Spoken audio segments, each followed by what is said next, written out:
Hi friends, good morning. ఎలా ఉన్నారు? ఏం చేస్తున్నారు? అందరూ బాగున్నారా? నేను వచ్చేసి ఇక్కడ గోరు చిక్కుడు కూర వండుతున్నానండి. గోరు చిక్కుడుకాయ కర్రీ వండుతున్నాను. నేను ఎలా వండుతాను అనేది చూపించబోతున్నాను. ఒక్కొక్కరు ఒక విధంగా వండుతారు. ఫస్ట్ నూనె పోసి ఉల్లిపాయ ముక్కలు వేసి వేపుకోవాలండి. నూనె కాగిన తర్వాత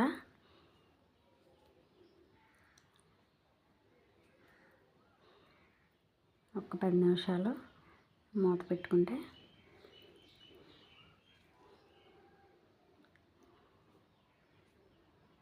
మళ్ళీ ఒకసారి కలుపుకోవాలండి.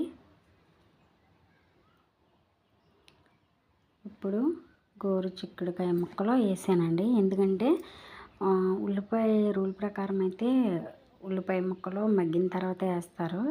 కానీ అలాంటప్పుడు వేయాలంటే ఏం చేయాలంటే ముందుగా గోరు చిక్కుడుకాయ ముక్కల్ని ఉడకబెట్టాలి పొయ్యి మీద. నేను ఉడకబెట్టలేదు కాబట్టి ఉల్లిపాయ ముక్కలతో పాటు మగ్గబెట్టుకుంటున్నానండి. అంతే, ఉల్లిపాయ ముక్కలు వేసిన 5 నిమిషాలకే గోరు చిక్కుడుకాయ ముక్కలు కూడా వేసాను. కొంతమంది ఇదే గోరు చిక్కుల్ని గోకరకాయలు అని కూడా అంటున్నారు. మా సైడ్ అయితే మేమైతే గోరు చిక్కుడుకాయలు అని పిలుస్తాం, గోరు చిక్కుడు అంటాం. 5 నిమిషాలకి మూత పెట్టి మూత తీస్తే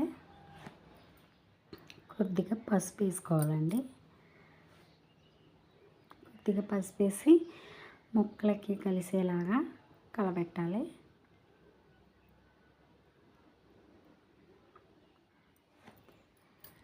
కాసేపు మూత పెట్టుకోవాలి. చూసారా, మగ్గింది. అలా మగ్గినప్పుడు ఒకసారి చూసి తిప్పుకొని కారం, మేమైతే కొంచెం ఘాటుగానే తింటామండి కారం. మీరు తినగలిగినంత కారం వేసుకోండి. వేసుకొని ఒకసారి కారం అంతా కలిసేలా ముక్కలకి గట్టి పెట్టి తిప్పుకోండి. నేనైతే ఇలా చేస్తాను. మీకు నచ్చితే లైక్ చేయండి, ఫాలో చేయండి, నా ఛానల్ సబ్స్క్రైబ్ చేసుకోండి. ఇంకా మంచి మంచి రెసిపీతో మీ ముందుకు వస్తానండి. తగినంత వాటర్ ఎక్కువే పడతాయండి ఇందులో, ఎందుకంటే అవి ఉడకాలి కదా. ఉడకబెట్టుకోలేదు కాబట్టి మనకి వాటర్ అనేది ఎక్కువే, క్వాంటిటీ ఎక్కువే పడుతుందండి. ఉడకబెట్టుకుంటే వాటర్ క్వాంటిటీ అనేది తగ్గుద్ది.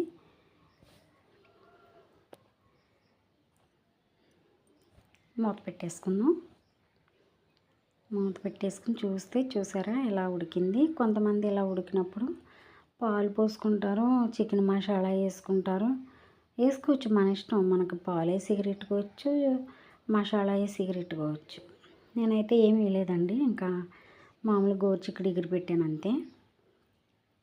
మీకు నచ్చితే ఒక లైక్ చేయండి ఫ్రెండ్స్. ఇలాంటి కన్నా మంచి మంచి రెసిపీతో మీ ముందుకు వస్తాను.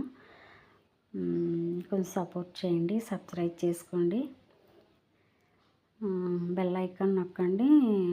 నేను వీడియో చేయగానే మీకు నోటిఫికేషన్ వస్తుంది. ప్లీజ్ ఫ్రెండ్స్, సపోర్ట్ చేయండి ఫ్రెండ్స్.